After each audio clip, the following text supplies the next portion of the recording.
Halafu ukishaziweka hivyo, halafu wacha kuwa hivyo, chomoa coins. You work hard for your money. Why disregard some of it? Collectively, the coins we disregard can help curb the rising cost of consumer goods. Deposit coins at any bank or use or exchange them at any supermarket or retail store. Chomoa coins.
We'll be talking about overcoming temptation, living in a world of sin. There are many challenges, temptations that come our way. God anakupenda tu venye uko, just the way you are. So you don't need to do anything for God to love you more, and you don't need to do anything less for God to love you less. If you are in Christ, you can be in the world, but whatever is in the world will not get into you.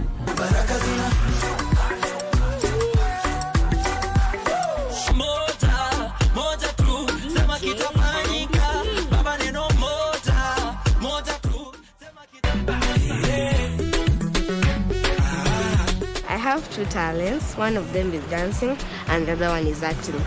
Dancing makes me feel like I'm flying. And today's book is The Wolf and the Seven Little Kids. My name is Abigail Kuleche, and today I'll be making an Italian dish, lasagna. Today I'll be making the beef version. For Father's Day, we're going to make a card.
nataka unifunze tafadhali. Nataka nijifanyie mambo mwenyewe, nijione kama mume. Sitaki kuona hapa tena. Sikujua una tabia ina hii. Tabia hivi? Umalaika wako umefikia kikomo. Umefanya nini? Wewe ni nani? Mlongo Halina. Rafiki wa pili nani mwenzangu? Na kuonya usipotaka kwa hii nyumba utalala mbali leo. Samahani mzee kukusumbua lakini ninahitaji msaada.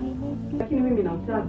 Najua, lakini haiwezekani. Hata kama iwezekani itabidi iwezekane. Hata wazazi wake hawataki kulisikia jina lako. Father, how are you today? I'm already there. Take a look around. Daddy's home. If I could get another chance, 'cause you were there. Baby, you're all that I want. You're lying here in my arms. I loved her first. I held her first. Fathers and daughters never say goodbye. Fight for what's right and I fight for what's true. Butterfly kisses at night. I hope I'm at least half the man that he didn't have to be.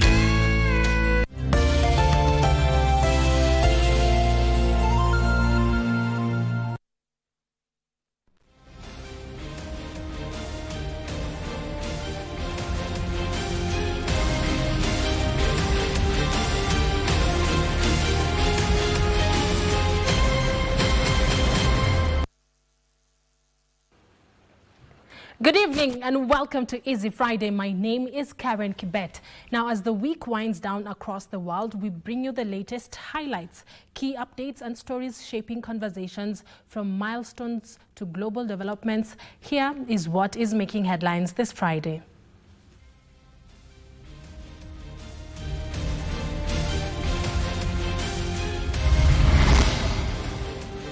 Albert Ojwang's murder probe. Central Police Station Constable James Mukwana to be detained for 3 weeks pending court ruling on his bail application.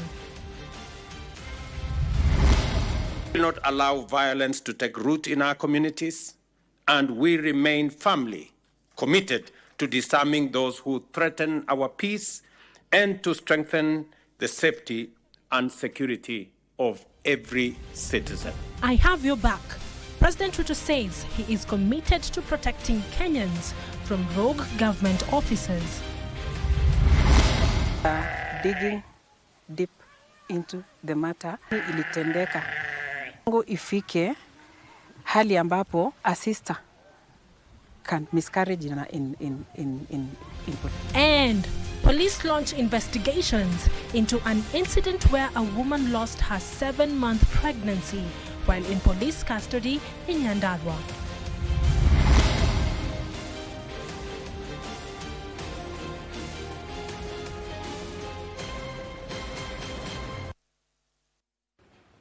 Welcome. This is Easy Friday. Our sign language interpreter this evening is Lucy Mwaura.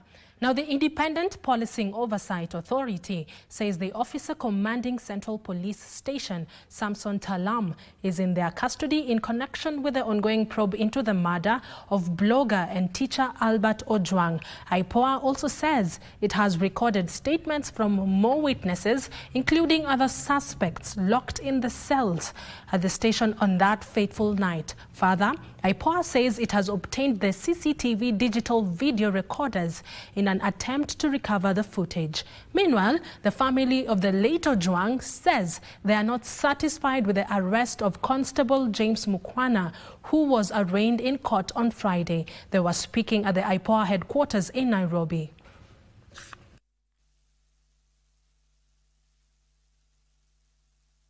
We have arrested 2 police officers, and that is the OCS Central Police Station, CI Talam, and the D2 officer, the sentry guard, the person who was in charge of the cell. And We've already arraigned one person in court. That is Mr. Mukwana. One of the people who was arrested yesterday, we are informed, is a police constable from Central Police Station. We take note of that, but we wish to say that a police constable is the junior most officer in the hierarchy of the police and does not have control or does not run a police station. What that means, therefore, is that we expect much more from these investigations. We expect to see more senior people taking responsibility. Police Constable James Mukwana of Central Police Station will be the guest of the state for the next 7 days, pending a ruling on his bail application. This is after the Independent Policing Oversight Authority, IPOA, on Friday filed an application seeking to detain him for 21 days to allow further investigations of the death of Albert Omondi Ojwang. The authority further wants the court to compel Safaricom Kenya Limited to release call records and related data linked to individuals involved in Ojwang's death. Following a week of public uproar over the death of teacher Albert Ojwang at Nairobi Central Police Station, the Independent Policing Oversight Authority on Friday presented the cell sentry officer. James Mukwana was manning the cells on that day. The court was told that Mukwana booked Ojwang on June 7th at 9:32 p.m. and that the deceased was in a stable condition upon arrival. Your Honor, the respondent was arrested on 12th June 2025 and placed at Capital Police Station and has been brought before this court in accordance with the provisions of Article 49(1)(f) of the Constitution. Your Honor, the respondent continued to stay in police cells without court order will contravene his constitutional rights, while releasing him will jeopardize investigations and also the lives of our witnesses. IPOA Senior Assistant Director of Investigations Abdirahman Jibril informed Trial Magistrate Robinson Ondeke that the occurrence book entries may have been falsified and CCTV footage deliberate arrest. Through interrogation of witnesses, it has been revealed that the respondent was in constant communication with people within and outside Central Police Station immediately before, during, and after commission of the crime, highly likely planning the assault of the deceased and briefing them on the outcome. The facts which have been deposed in the affidavit clearly demonstrate. The prosecution argued that the 21 detention is necessary to prevent interference, trace deleted CCTV files, and allow time to record statements from other officers on duty that night. The OB extracts which have been attached, which clearly demonstrate that the deceased was removed from the police cell, taken to Bangati Hospital, where he was proved to be dead. There is no intervening incident. There is nothing which intervened which could say that the deceased did not die out of the cell. The respondent is a serving police officer. However, the defense lawyers opposed the application, saying Mukwana had been cooperative and had no prior disciplinary issues. He has started by saying it's a multiplicity of police officers, well with power, and that they're using the blue code of silence. And that's what I'm putting him to task. Does he have evidence that from the Inspector General downwards, by rank and by name, anybody is doing that blue code of silence? That you can pass your submissions. The trial magistrate will rule on the detention request on June 20th, 2025. A matter which has a lot of anxiety, and you have really submitted a lot. I can see you have been recording 20 pages of typing, so it means it's quite a lot. I need time to write this ruling. Yeah, so we shall take a date for the ruling, whether he's going to be in custody or released. The 31-year-old teacher died in police custody last weekend after being picked by people who allegedly introduced themselves as police officers at his parents' home in Homa Bay County. The National Police Service has launched investigations into an incident where a woman miscarried a 7-month pregnancy while in police custody in Nyandarua. Nyandarua County Police Commander Stella Cherono has visited the Ranyombo Police Post following the incident that has left many shocked and demanding answers. The incident stirred public anger, with Rwanyambo residents taking to the streets. Huyo mwanamke alituambia alikuwa anaitana ili afunguliwe. Mbali wa kumfungulia, akajifungua peke yake na mtoto akafariki. Protesters stormed Rwanyambo Police Post demanding justice for the detained woman and accountability from the officers involved. Mwanamke anajifungulia kwa floor, hiyo inatuuma. Wa concentrate na kazi yao. In the wake of the public anger, the National Police Service has interdicted the officer commanding Rwanyambo Police Post. This move is meant to allow for an impartial investigation free of interference. According to Nyandarua Police Commander Stella Cherono, this move is meant to allow for an impartial investigation free of interference. Ni nini ilitendeka? Kiwango ifike hali ambapo a sister can miscarry in police custody. We invited even all the other bodies, oversight bodies, wakuje pia na wafanye investigation because we want it to be fair, we want it to be just. We want justice to prevail for our sister Wangari. Mariambo reporting for Easy Friday. President William Ruto has reaffirmed his administration's commitment to protecting Kenyans from what he termed rogue police officers. The head of state spoke on Friday when he presided over the destruction of illicit small arms and light weapons at the National Police Leadership Academy in Ngong, Kajiado County. The death of blogger Albert Ojwang elicited emotions across the country, with citizens and civil societies decrying police brutality while calling for justice and the ouster of Deputy Inspector General of Police Eliud Lagat. The head of state has once again weighed in on the matter, promising to tame rogue officers. As has been said by the security minister here, equally protect citizens from rogue police officers and make sure that we hold them to account so that we can have a nation that is based on the rule of law. Sentiments echoed by Interior Cabinet Secretary Kipchumba Murkomen, who highlighted continued reform seeking to infuse observance of human rights in police operations. It has been your clarion call that you don't want a nation where there is extra judicial processes, Your Excellency, and we will make sure that we walk that tight rope, Your Excellency, to make sure that a few individuals who are going to violate the law are brought to justice. Citizens were, however, urged to respect police officers. They must respect the authority of police, because without respect of authority of police, there is anarchy. The head of state was presiding over the destruction of 6,000 illicit small arms and light weapons at the National Police Leadership Academy in Ngong, Kajiado County, where he affirmed the government's commitment to disarming persons who threaten the country's peace. We must continue working tirelessly to remove all illegal weapons from circulation, both within Kenya and across all our region. Yusufar reporting for Easy Friday.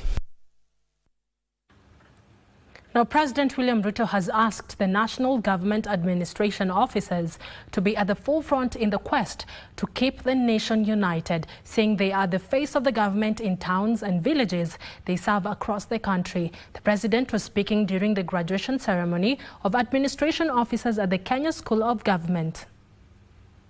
President William Ruto on Friday presided over the graduation ceremony of 802 national government administration officers at the Kenya School of Government. The president saying the role of administration officers was not only ensuring service delivery and security, but also fostering unity of the nation. Mambo mawili ya muhimu kwangu ni umoja wa taifa letu la Kenya, kuhakikisha ya kwamba hakuna jamii ama sehemu ya Kenya inabaki nyuma. Tunatembea kwa pamoja. Na maendeleo katika taifa letu la Kenya inafika kila kona ya taifa letu la Kenya. The head of state also challenged the assistant county commissioners to ensure a smooth implementation of government projects in the grassroots. The second assignment I am asking of you is to assist me in transforming Kenya. Our transformation has been delayed for a very long time. And to transform a nation requires leaders who have the courage to make transformative decisions.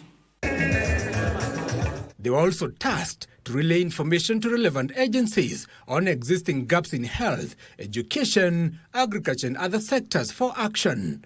The president also said the government is keen to provide modernized equipment and vehicles for Ngao officers for smooth operations. You have the responsibility to give us information on where we have gaps in schools, where we have gaps in development of infrastructure, where we have gaps in education, in laboratory development, in children who are not going to school. The people of Kenya are demanding administrative units all over the country, including administrators. If there's something very popular everywhere, people want more divisions, they want more locations, they want more sub-locations. The ministry intends to roll out in-service human capital development programs, such as public service culture, trainings, and continuous professional development. These programs will ensure that all public officers are at all time aligned to the values and principles of national governance and public service. The 802 officers were awarded with diplomas upon completion of various courses. Giverson Minor, Easy Friday. Thank you very much, Giverson. And that report by Giverson takes us to a short break right here on Easy Friday. Don't go too far, because I'll be back after this short break with more stories making headlines this evening.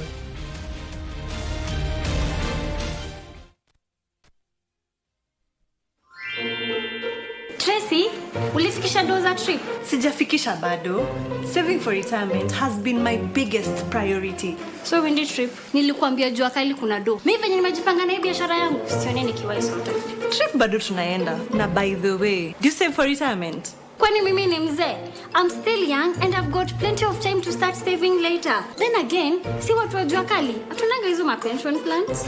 Kwani ujui unaweza register with an individual pension plan yenye iko regulated na RBA? Inawakaje? Una deposit any amount of money at any time na uko guaranteed ukikuwa mzee. Maisha yako itakuwa nywe. Baada vile nakushua ni ukweli. Hadi mimi boost savings zangu kwa scheme yetu ya job. Really? Nilijua siwezi kuwa kijana forever. Sis, usikose kujipanga mapema. Tutakuwa wazee wa maana. Ebu nionyesheni kuwa mzee wa maana. Ensure you save and plan for your retirement during your youthful working days. Provided you are earning an income, you can join a retirement benefit scheme registered by Retirement Benefits Authority and safeguard your tomorrow. RBA, safeguarding your retirement benefits.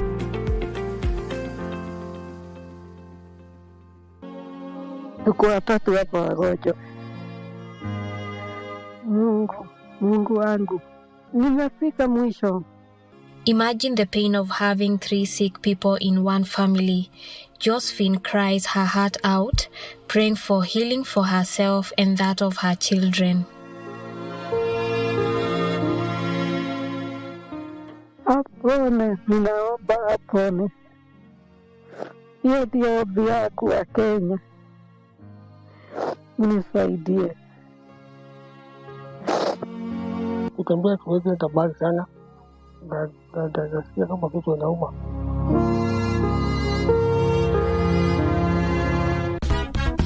I am joined by three phenomenal gentlemen who are pushing past stereotypes, who are turning pain into purpose, and who are redefining what it means to be a father. Fatherhood is amazing. That's the one thing I must say about fatherhood. I enjoy just to connect with my children. So playing it forward, but also shaping them for the future. I became a single dad 9 years ago now. And that is the time you really understand, one, the role of a woman in a house. I think for me, the biggest surprise was that fatherhood is more about presence than provision. Don't Google everything. Go and ask, because fatherhood in the US, fatherhood in Ukambani, fatherhood in Samburu is different. Honor is your character, that you build your character in such a way that your children would want to be like you.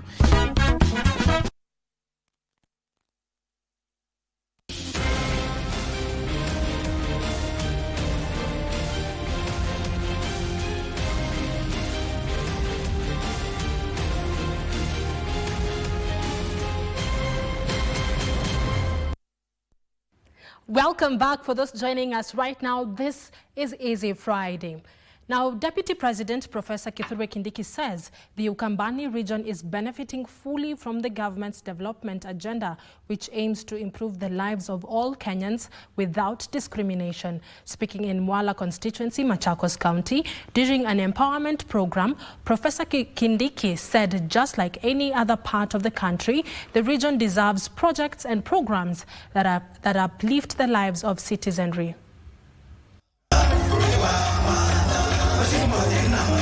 Deputy President Professor Kithure Kindiki intensified his tour of the Ukambani region Friday. It is here that Deputy President assured the residents that the government is on course to ensure the region does not lag behind in development. Tutarejesha ile program ya kazi mtaani ambayo sasa tunaita Climate Works kazi mtaani. Na hiyo program itaajiri vijana 110,000, 110,000 in every county, in every sub-county, including hapa Mwala. During an empowerment forum to uplift women and youth in Machakos County, Professor Kindiki called on opposition leaders to stop engaging in divisive politics, urging them to give the government time to work. Ni wakati wa viongozi wote kushikana mkono, hata wakiwa ni watu ya upinzani. Sasa hivi tushindane kuleta maendeleo na kusimama na wananchi. He further promised to reach out to Wiper Democratic Movement Party leader Kalonzo Musyoka to discuss how to take the region forward. Na mimi nitaongea na Mheshimiwa Kalonzo. Hii siasa ya matusi na kisirani na ukabila sio ya Kalonzo. Later, the Deputy President attended a similar empowerment meeting at Nyamira Primary School in West Mugirango constituency, Nyamira County. Sidharau kazi, kazi ni kazi. Tusimame na wanabiashara wadogo wapanue biashara zao. He reiterated the government's commitment to empower communities without discrimination. Doreen Arange for Easy Friday. Now, the First Lady, Rachel Ruto, has called on Kenyans to create an inclusive environment that embraces persons with disabilities. Speaking at the Huruma grounds in Eldoret, Uasin Gishu County, during this year's International Albinism Awareness Day, she emphasized that the true measure of a nation's dignity lies in how it supports and provides opportunities for individuals with special needs. At Huruma grounds in Eldoret, Uasin Gishu County, during this year's International Albinism Awareness Day, the First Lady Rachel Ruto highlighted the valuable role played by persons living with albinism, noting their unique contributions to the community. She further emphasized the need to eliminate the stigma surrounding the albino community. I firmly believe it is our shared responsibility to cultivate a society where everyone can thrive, where differences are not just accepted, but celebrated. Let us not forget to take the time to celebrate the remarkable contributions of persons with albinism in our society. They bring invaluable talents, insights, and strengths that enrich our culture tapestry. Uasin Gishu Governor Jonathan B. echoed her sentiments, noting the relevance of this year's theme, demanding our rights, protecting our skin. He revealed plans for Singishu County to establish a disability advisory committee to better address the needs of persons with disabilities. We thank the ministry through the National Council for Persons with Disabilities for choosing our county, Kenya's 5th city, as the host of this year's national event. This honor reaffirms our shared commitment to inclusivity, dignity, and equality for all. Also present at the event was government spokesperson Isaac Mwaura, who called for an end to discrimination against people with albinism, highlighting that ritual killings still occur in some areas. Kenya is actually a leader in issues of albinism, so that the AU Special Envoy can actually be appointed, so that then they can be able to work on our AU action plan, so that the whole of Africa can stop this challenge of killing us. We have lost over 600 people with albinism in Africa. 600 over the years. And so we need to stop that by having an AU Special Envoy. We have the UN independent expert, a lady from Zambia. Previously we had Ike Iro from Nigeria. Kenya is really the leader in this regard. For Easy Friday, I'm Christine Matunda. Now, women of reproductive age now have more family planning options with the launch of a self-injectable product which one can use in the comfort of their own space. The product, DMPSHC, manufactured by Pfizer, offers a 3-month protection and will be sold in private pharmacies.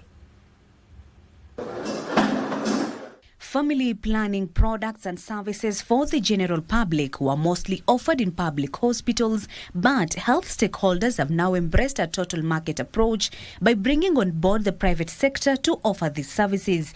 On Friday, Philips Therapeutics Limited, in partnership with other development partners, launched a self-injectable contraceptive which will be sold in private pharmacies. There are always a number of options that are available for women, but one of the important innovations that we have seen in the last few years has been what we call this long-term protection. The product that we are launching today into the private market, because it's been available within the Kenyan market, is known as DMPASC, and it's a self-injection which a woman is able to use to get contraception, and it gives protection for 90 days. First, we go to pharmacy because we trust our pharmacies. They are our healthcare providers' first point of care.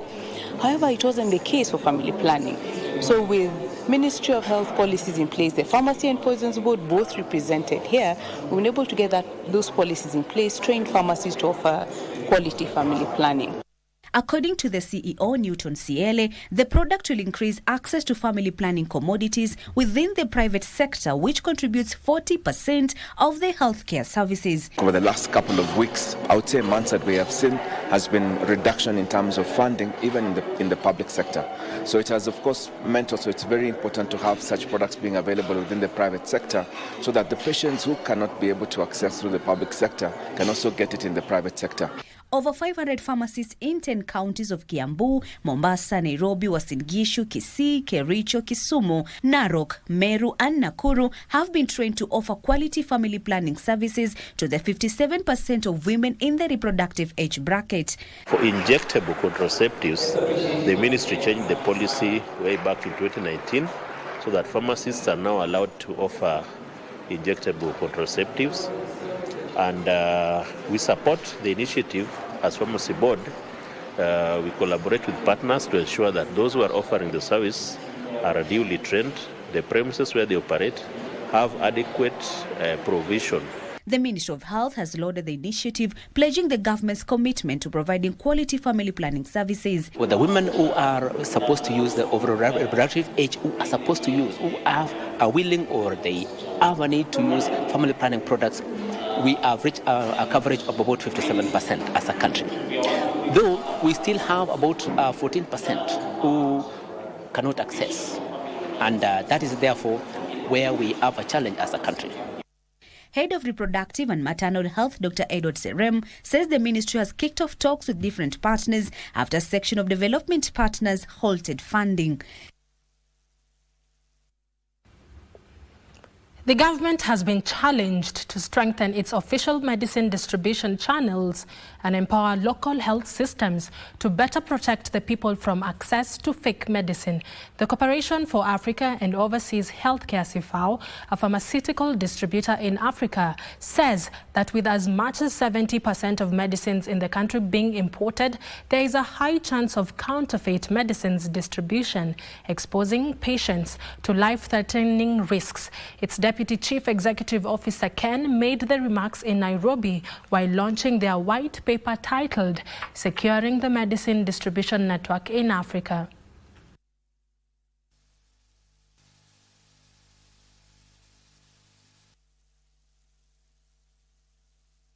Explanation and education is the first thing that we have to work on the dangers of falsified medicine.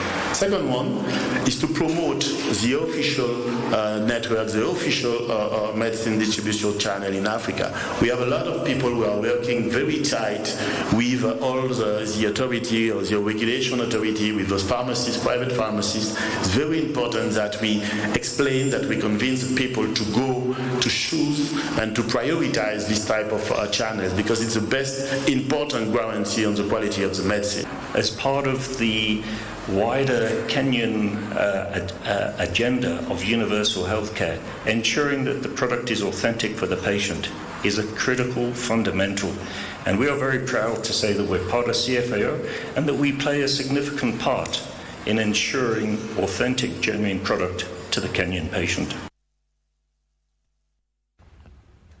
Now, after an illustrious career spanning 36 years, Lois Wanyoike, head of KBC's Radio Western services that includes Mayenga, Ingo, Minto and Kitwek, has taken the final bow. A passionate radio professional to the core, Wanyoike expressed her gratitude for a fulfilling journey in broadcasting, saying her love for radio has been everything. In a warm retirement party held right here at Broadcasting House, family, friends and colleagues came together to celebrate a legacy that has touched generations. The event held at Broadcasting House brought together family, friends and long-time colleagues who gathered to celebrate a woman whose work has shaped the sound of regional radio and inspired countless broadcasters across generations. I started off as a young girl. I was in my very early 20s. And I always wanted to be on radio, even when I was a small girl. When I would be sent to the shops to buy salt, and then the salt or the matchbox would be wrapped in a newspaper. When I got home, I would tell my mother and my young elder siblings, I would sit them down and tell them that when I'm on radio, this is how I'll be reading news for you. What am I trying to say? That our dreams are valid. Lois Wanyoike, known for her visionary leadership and unwavering commitment to public service broadcasting, reflected on her journey with pride and deep gratitude. For many years, I was working in English service. Initially, as a producer of radio programs, I produced programs such as Child Survival. I produced programs like the Youth Variety Show, which was the first ever interactive radio show for young people. And then I was also doing a sports roundup. I was even doing live commentaries of the Safari Rally, among other sports, covering the World Cup. Her colleagues reminisced the times they spent with her, wishing her well in her new chapter in life. You were my very first boss at KBC. From day one, you became more than just a supervisor. You became a mentor, a guide, and a tool. Inspiration. You patiently walked me through radio production. My memory of Lois goes back to listening to her on the radio when she was doing the Safari Rally. You guys might not know that, and that's another lesson. Lois has this way, like I've heard many of you saying, of seeing people, not just the tasks they're assigned or the titles they carry, but also their potential. Even as she exits the newsroom, Wanyoike says she looks forward to new adventures, including traveling and mentoring the next generation of media professionals. I'm ready for the transition. I knew it would come, and it also gives me an opportunity to do some of the things I never got a chance to do, like traveling, reading and writing, going back to, because I also love lecturing so that I can pass on this information to other young people who are in college. So I have time to do that, and I'm actually looking forward to it. A pioneer, a mentor, and a beloved voice, Lois Wanyuike leaves behind a legacy that will continue to echo through the airwaves for years to come. Beautiful. Happy retirement, Lois Wanyuike. Now, back-to-back tragedies have left hundreds of families homeless in Kibbett and Kimana in Nairobi County, following separate fires that swept through the informal settlements, one sparked by a candle, the other by an electrical fault. Public Service and Special Programs Cabinet Secretary Geoffrey Ruku visited Kibbett and Kimana and pledged full government support and faster disaster response. The CS said that the government's affordable housing program aims to ensure that no Kenyan lives in unsafe conditions. Watu wengi sana ambao wameathirika na hii janga la moto, na tunawapa pole mingi sana, na pia rais anawapa pole mingi sana, na tutarundi kama wizara tuangalie tuone vile tutafanya. In Kiambu County, a spike in drug abuse, mental health disorders and non-communicable diseases among youth aged 10 to 24 has prompted urgent intervention. A high-level stakeholders meeting led by the County Adolescents and Youth Technical Working Group brought together professionals from healthcare, education, religious and civil society spaces. We are presenting, this is a draft 3 that we'll be presenting today, and after we are in agreement, we are going to do a public participation so that we'll have a strategy that addresses the issues of Kiambu County adolescent and young people. Finally, in Roysambu, Nairobi, over 200 elderly individuals have benefited from free health checks and grooming services in a heartwarming initiative dubbed Wazee wa Jibambe. Organizers hope the event sparks a wider culture of compassion and support for senior citizens across the country. Anyone over 55 huku Maroroi, Roysambu constituency, tumeweza kuwaleta hapa leo tuwasherehekee. You know, the elderly huwa wanasahaulika mara kwa mara. Na kwa leo wamekuja, wamefanya manicure, wamefanya pedicure, wamesonga nywele, wamepimwa blood pressure, blood sugar. Hiyo mambo yote tumefanya.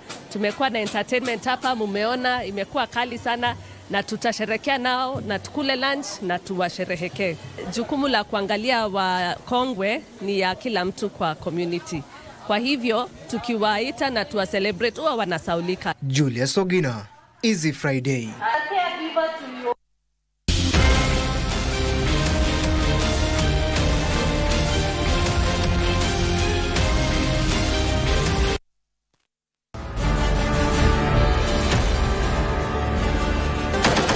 The men and women in boats, they are commanded to defend and protect the sovereignty and territorial integrity of the Republic of Kenya. Their bravery knows no limits. Make a man go through the wall without breaking the wall. Laziness, it is not in our vocabulary. But what are their stories, their tales? Military Tales, every Saturday at 9 p.m. with Ben Troy Njoe.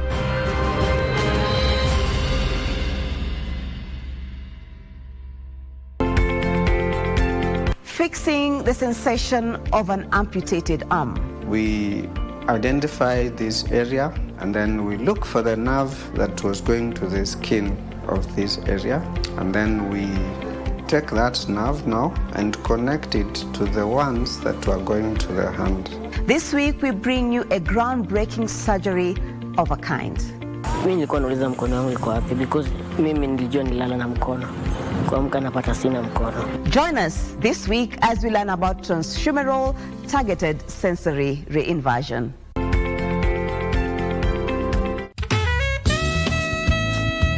So every morning he would come in with a rose flower. Yeah, he picks rose flower from around, fresh one. A very fresh one. So, okay, of course I would see it, the next day, okay. And then we used to go for lunch in the neighborhood. So he ensured that as we ate our githeri, he bought an avocado. I love avocados. The avocado. The first visit, the Kikuyu customs, you have to go and kohadaidhige, yes, mwatenaharika, all those whatevers. So the first day, tukasema pia tunataka bibi, tunataka harusi. In his mind, after he did start ironing pale chini kwa magoti. Nga sema kutoka na the whole piece of the trouser. Tetaga nyamoshyagedaka mwendware twariaku etwariaku etwariaku. Yes, you gonna dem? Of course, you gonna dem, but akona mtu yako 7 years. Yani Jabali ameamua kwa baba kambo. Roho ikishapenda imependa. Hauna vision ya maisha yako vile unaka. Kwa hiyo ukora inalipa. This right here could be my dad's best revenge ever. Hii mambo inajulikana tu kifamilia, sawa? Ukichukua ndama, unachukua na kamba yake. Kama sijakuelewa. Hebu ingia kwa ndani, unaambia dadako nitawala kwa wenyewe. Bye. Turus. Ndio kwa daktari uangaliwe, julikane kama you are fit to travel. Hata mimi nakubaliana na wewe. Mbona unaleta za ovyo? Wataka hii safari ipostponiwe, si ndio? We, Jabali mamako amepangia nini baba yangu? Unge na madhako, pia tokee uendanishe wote pamoja. No.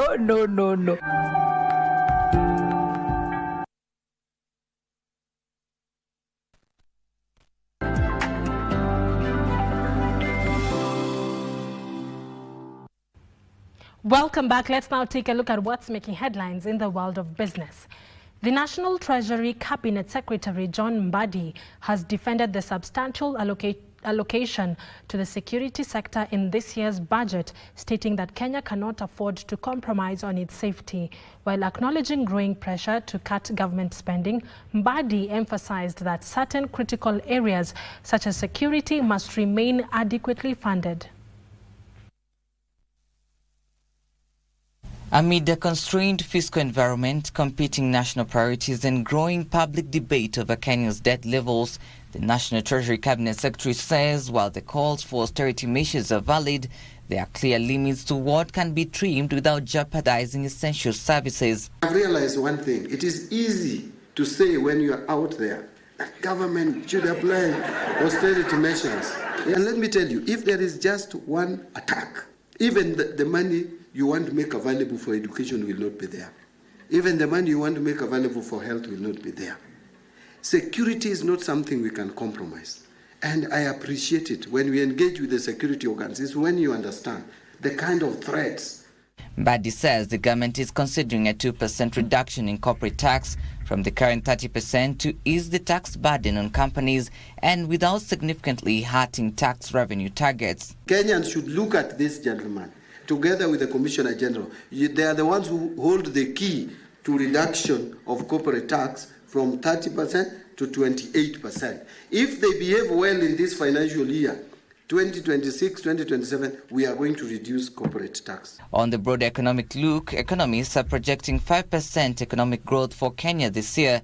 This is expected to be supported by increased consumer spending following the benchmark interest rate cuts by the Central Bank of Kenya that could stimulate household consumption and business activity. We are in a fairly better place than we were before the last Eurobond. So, and that is good because then imported inflation declines in terms of our cost of fuel. I think we've experienced a fairly stable environment even from a fuel perspective. The economists say persistent global uncertainties and the debt burden are some of the risks that could curtail Kenya's ability to fund development projects. Trevor Ngendo for Easy Friday. Now, Kenya has signed a deal with the International Finance Corporation to develop green standards for buildings. The agreement will focus on policy and regulatory improvements, capacity building, and market awareness, as well as mapping local construction materials. Housing and Urban Development Cabinet Secretary Alice Wahome says, once in place, Kenya will leverage green building standards to boost demand for construction materials, including low-carbon options. The project is part of a broader World Bank effort to support manufacturing sectors and enhance value addition. Will, in a unique way, through this program, engage each other with IFC and look for how to come up with, tell us how to come up with the guidelines to facilitate and ensure that we are compliant by way of standards in greening all our construction work or buildings that we are coming up with particularly. And of course, they will go beyond the affordable housing program, because when we have the regulator here with us, as the ministry at national level, we are expected to also ensure that standards for all buildings are maintained. So this framework will not only assist the state departments that are here, but they are actually the state departments supposed to lead in quality assurance and standards maintenance in all aspects. The other themes that we look at is enhancing agricultural productivity, promoting affordable housing, and I know we have a project with you on the PPP side, which is progressing well.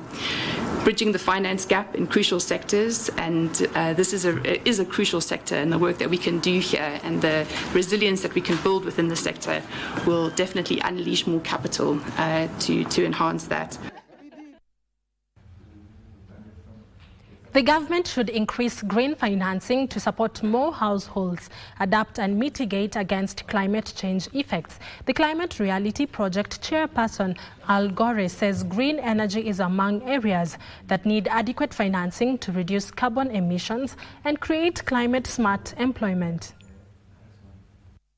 Kenya is among African countries that require over 135 trillion shillings to finance climate change adaptation and mitigation projects. As a catalyst, the government is being challenged to pump more public cash into clean energy as a climate-smart mitigation measure and support sustainable production.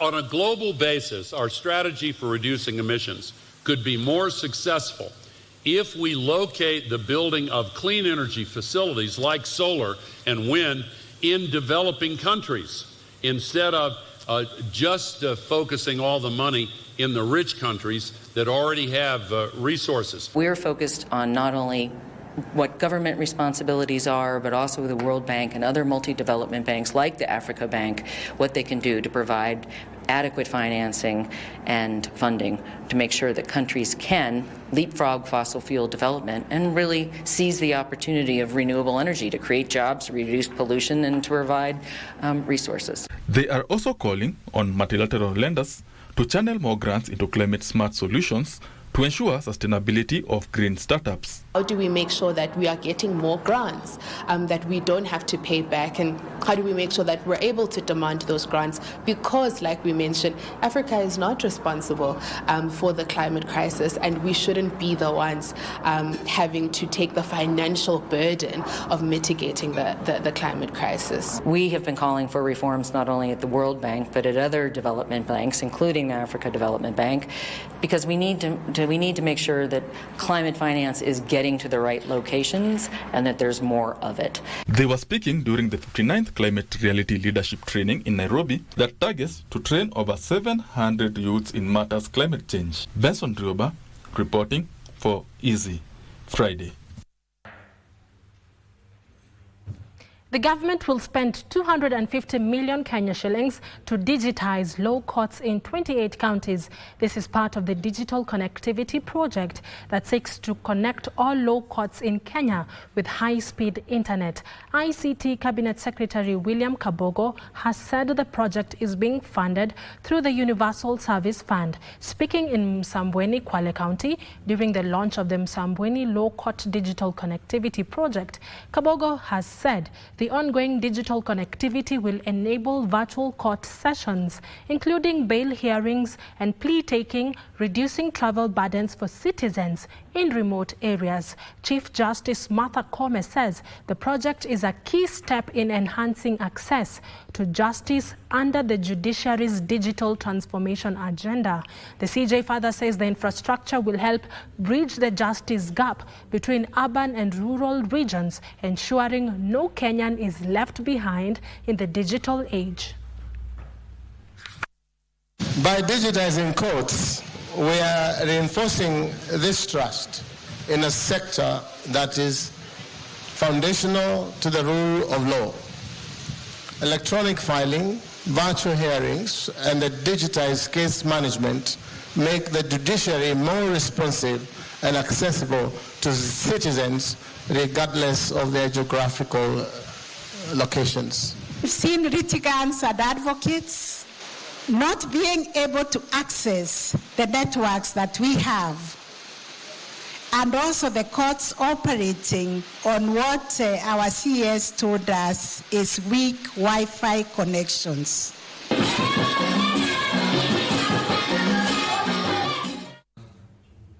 Energy and Petroleum Regulatory Authority Director General Dr. Daniel Kibbett has been appointed the Vice National Confederation of Energy Regulations in a move that is set to elevate Kenya's standing in global energy governance. Dr. Kipto's appointment signals confidence in Kenya's regulatory institutions and their capacity to shape future-focused energy frameworks and regulatory innovation.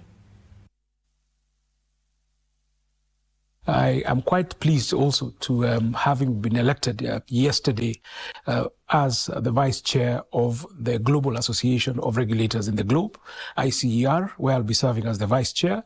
This is really a big milestone for me personally as an individual as I grow my career, but more importantly for Kenya, because this is a very good opportunity for the country Kenya to be able to sit at the global stage, to be able to champion the interest not only of Kenya, but of the global south at the global arena.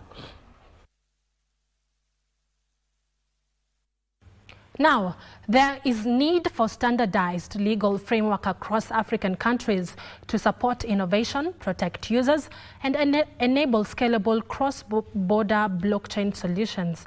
Experts say standardized legal framework will bring clarity and create a structure for digital assets and crypto service providers.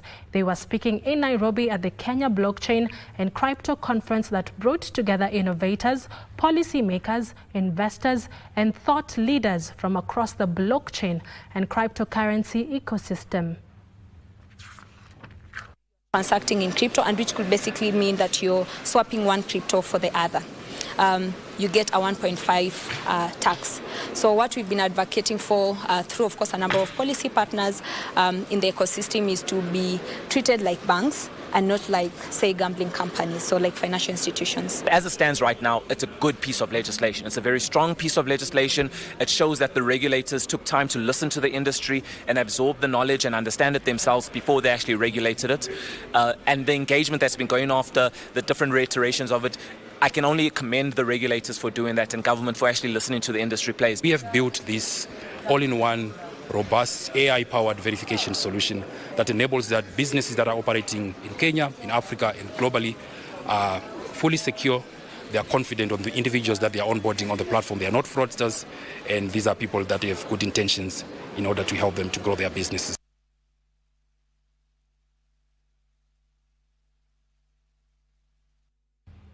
Small businesses have been urged to adopt technology to promote innovation, strengthen industrial value chains, and drive growth. Cabinet Secretary for MSME Development, Wycliffe Oparanya, has also underscored the need for strategic partnerships with international investors, saying they are critical in boosting manufacturing, creating jobs, and propelling Kenya's economic transformation. Speaking at the ongoing International Trade Expo 2025, which brings together players in construction, energy and wood-based industries through the Kenya BuildCon, CS Oparanya emphasized that collaboration between foreign investors and local enterprises is key to expanding Kenya's industrial base. To our local innovators and MSME, I urge you to seize this moment, explore new technologies and engage in new partners, and will scale your enterprise for national and regional markets. He urged MSMEs to seize opportunities in the affordable housing program by producing high-quality, locally made construction materials to reduce reliance on imports. Those houses need doors, they need locks, they need paint, they need iron sheets, they need plumbing, they need electricals. So already there is a lot of opportunity in that space, and we don't want to import products. We want to use made in Kenya. As we said, part of this affordable housing is for us to create local employment. Paranya reaffirmed the government's commitment to supporting small businesses through accessible financing, highlighting initiatives such as the Hustler Fund. With participants from Kenya, India and beyond, the expo is expected to spark new commercial partnerships, offer key policy insights, enhance Kenya's competitiveness in regional and global trade. I know there's also need for joint venture, work with Kenyan companies. You can start with the distributors for you here, and then we build the capacity to produce. The Kenya government, what he's saying is we really want to support production here. Weri Mujenga for Easy Friday. Only 10% of farmers are practicing water management measures, while 23% apply improved soil techniques in Kenya. The Regional Center for Mapping of Resources for Development says the adoption of data analytics in the agricultural sector will help boost yields and help reduce the impact of climate change. Says data collected from the Atlas Africa Agriculture Adaptation is important in making agriculture resilient, productive and sustainable despite erratic weather patterns occasioned by climate change. It is stored there, and wherever they are able to identify a pest, wherever they are across the counties, they take a photo.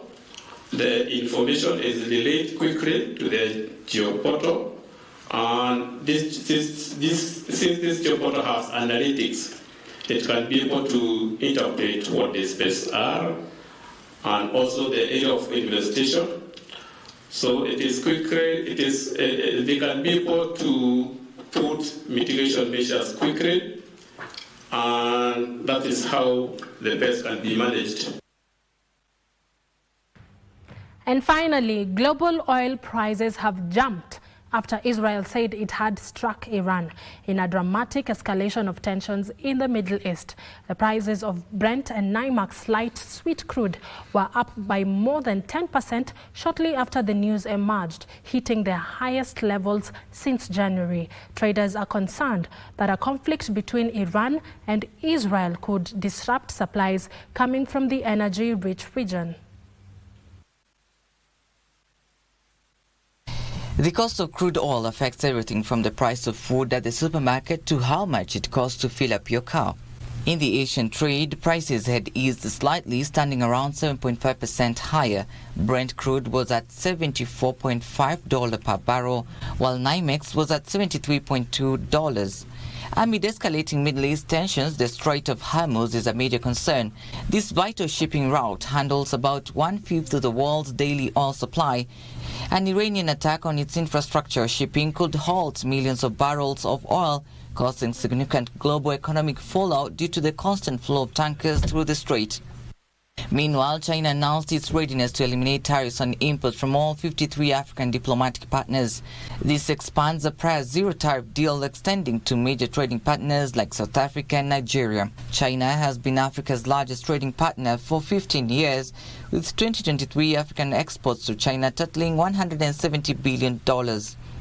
The effective date for the new tariff policy is yet to be announced. Finally, Chancellor Racha Reeves isn't ruling out future tax hikes after the UK economy shrank by 0.3% in April. its worst contraction in 18 months. This unexpected dip follows increased business taxes, rising household bills, and a fall in U.S. exports.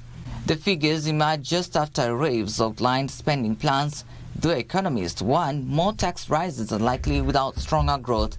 While the 3-month average showed a 0.7% growth, the April contraction was largely due to a poor performance in services sector, including legal and property firms. Opposition parties blamed the Chancellor's recent national insurance hike for stifling growth, echoing investment strategies cynicism over government spending. The UK has faced sluggish growth for years, a key concern for economic prosperity.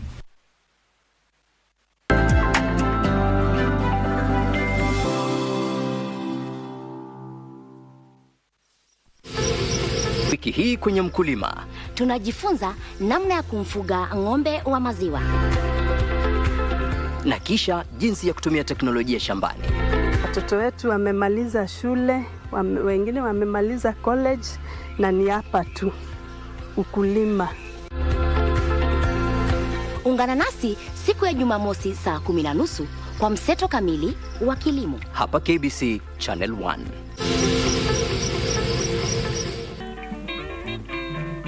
Ilikuwa na mchango kwa changa wa mtoto wa mazoea yuenda zake na wewe pia unaweza changa kitu kidogo hivi.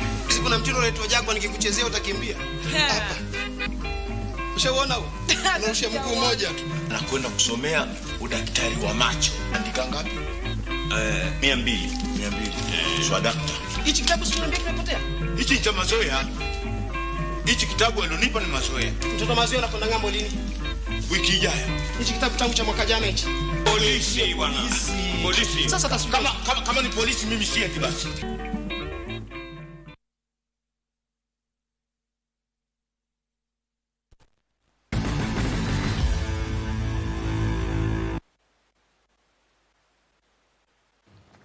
And thank you for staying with us. It is time for the latest from the world of sports with me, Bernardo Kumu.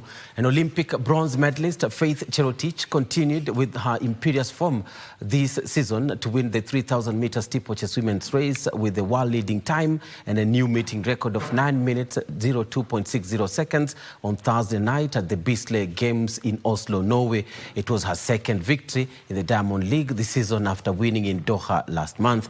Now Cherotich completed a double over the Olympic champion Winfred Yavi of Bahrain, whom she beat in Doha, as Yavi had no choice but to settle for the second position in 9 minutes 02.76 seconds, followed by Tunisian Marwa Bouyazani.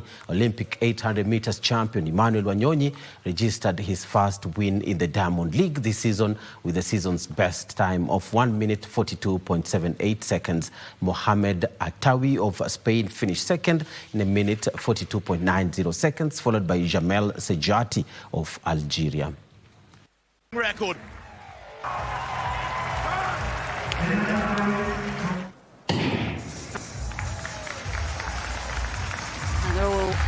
Perhaps Gabriel Toul with that new 400-metre speed, 600-metre speed, just getting on to Emmanuel Wanyonyi. And Wanyonyi out on his own at the moment. It was a great first 300 metres from Gronstad of Norway, put himself in a great position, but he's faded. Elsewhere, the 2017 World Under-18 1500 meters champion George Manangoi is back after an injury-prone season and raring to make his presence felt in the national trials after romping to victory in the 5,000 meters race during the Kenya Defence Forces Athletics Championships, which culminated today at the Ulinzi Sports Complex. Manangoi won the race in 13 minutes 53.17 seconds. The 45th edition of the Kenya Defence Forces Athletics Championships, which brought together a total of 14 teams, culminated on Friday afternoon at the Ulinzi complex. The sensational George Manangoi made his comeback with a show of brilliance to emerge victorious in the 5,000 meters race, where he timed 13 minutes 53.17 seconds.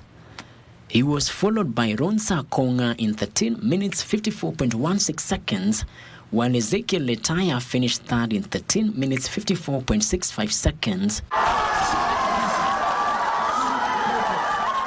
For this season, this race was the one which determines which race I will run, and I thank God because 5,000 now will be my race. Thank you. 2024 African Games 800 meters bronze medalist Vivian Kibbett produced a sparkling performance to win the ladies 1500 meters race in 4 minutes 12.13 seconds. Diana Cheptik and Daisila Gerono finished second and third in 4 minutes 12.69 seconds and 4 minutes 13.92 seconds respectively. The 100 meters men's race was won by Steve Odhiambo, who clocked 10.29 seconds ahead of Babu Meshak, who timed 10.37 seconds.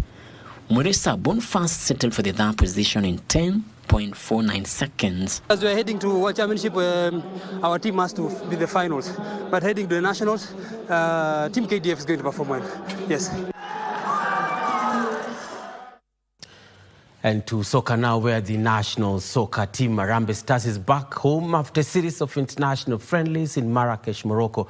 Stars played Chad in 2 intense matches where they won 1 and drew 1. They were held to a goalless draw in the first match by the Leisao of Central Africa to finally claim a win in the second match, which they won 2-1 to hand head coach Benny McCarthy his first win since taking charge. Now the matches are aimed at building momentum ahead of the upcoming international fixtures, notably their debut in the 2024 African Nations Championship in August, which will be co-hosted by Kenya, Uganda and Tanzania.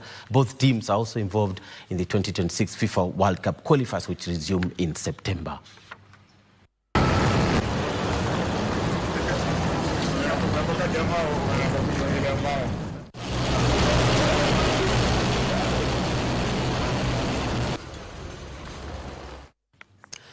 And Kenya Police are poised to clinch the 2024-2025 Football Kenya Federation Men's Premier League title if they only avoid defeat in their remaining 2 fixtures. They face Shabana this Sunday in one of the nine round of 33 penultimate fixtures scheduled this weekend. Kenya Police are 2 games away from lifting their maiden league trophy, and they could do so this Sunday if they register either a win or a draw against Shabana FC at Kenyatta Stadium. The 2 teams head into the Sunday's fixture with contrasting form. Shabana lost their previous encounter against Mara Sugar and will be eyeing to get back to winning ways, while Police are seeking their 5th win in 6 matches. Police leads the standings with 61 points, 6 ahead of their closest challengers and defending champions Gor Mahia. Gor, who inadvertently appear to have relinquished the title, will play Ulinzi Stars at Ulinzi Complex. Third-placed Tusker FC, on the other hand, will face Kariobangi Sharks, seeking to snap their 2-match winless run, which has seen the title slip away from their hands. Meanwhile, the 3-team relegation battle is set to enter fever pitch as Nairobi City Stars, Bidco United and Murang'a Seal all remain hopeful of escaping the drop. Rock-bottom side City Stars must win their fixture against KCB, so should Bidco United against Kakamega Homeboys and Murang'a Seal against Mara Sugar. All the matches are set to kick off simultaneously on Sunday at 3 p.m. The 2024-2025 FKF Premier League season is set to culminate next Sunday.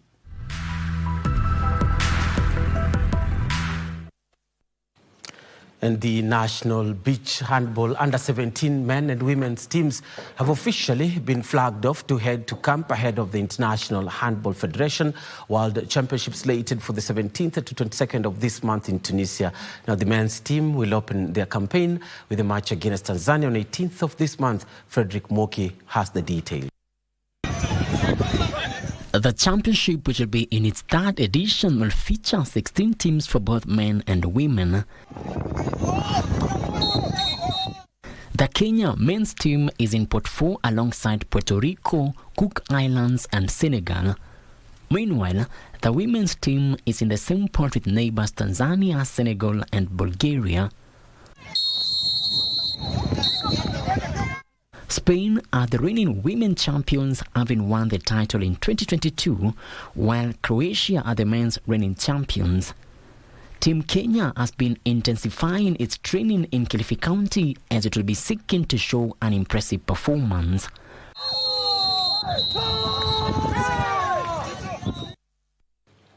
And onto some cycling racing. for a course where Dennis Kanyi was crowned the winner of this year's Greensview Eco Cycling Annual Bike Race, which was held in Kamulu. This year's event attracted close to 100 cyclists, with winners in various categories receiving medals and trophies. The championship is geared towards promoting greener, healthier cities in local communities through collaboration and awareness campaigns. Now, the organizers called for initiatives aimed at prioritizing sustainability and environmental responsibility by incorporating practices like renewable energy, waste reduction, and promoting cycling as a green mode of transportation.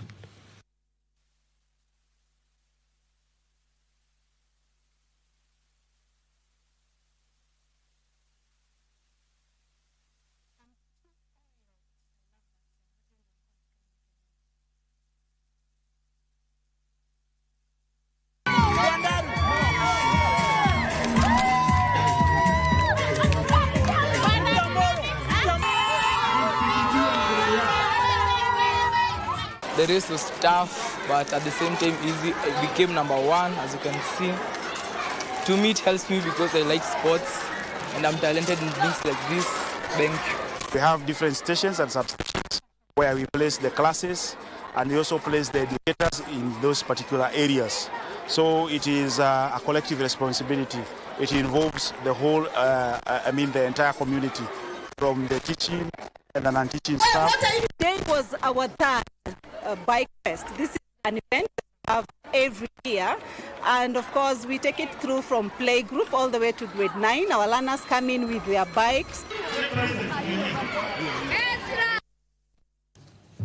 And finally, to international news now, where midfielder Kevin De Bruyne has completed his move from English Premier League side Manchester City to Italian top-tier team Napoli. The Belgian left City at the end of the Premier League season. De Bruyne will link up with former Chelsea and Tottenham head coach Antonio Conte, who is now with the Italian champions. He left Manchester City after 10 years at the club, where he won 19 major trophies after joining them from Wolfsburg in 2015.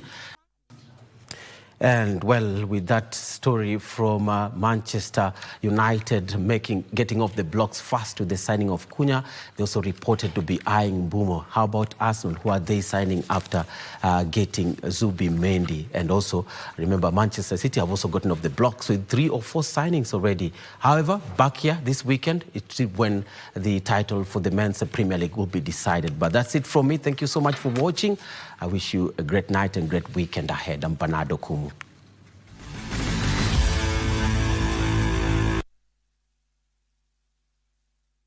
And that brings us to the end of Easy Friday today. Thank you so much for keeping us company as we looked at the stories shaping Kenya and the world this evening. Our sign language interpreter this evening has been Lucy Maura. Don't go too far, because DJ Cooljax will be right back with the Disco Funk Show. My name is Carren Kibbett. Have yourself a lovely weekend. Good night.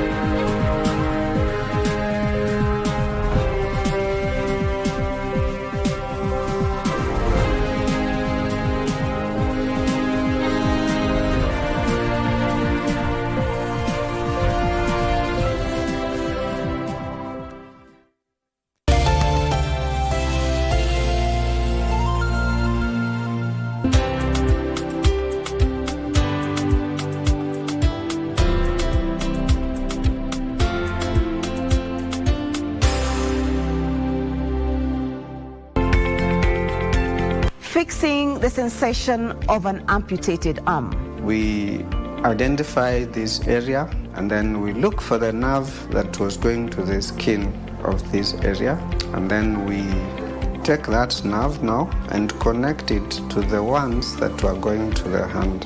This week we bring you a groundbreaking surgery of a kind. Mimi nilikuwa nauliza mkono wangu iko wapi, because mimi nilijua nilala na mkono. Kuamka napata sina mkono. Join us this week as we learn about transhumeral targeted sensory reinversion.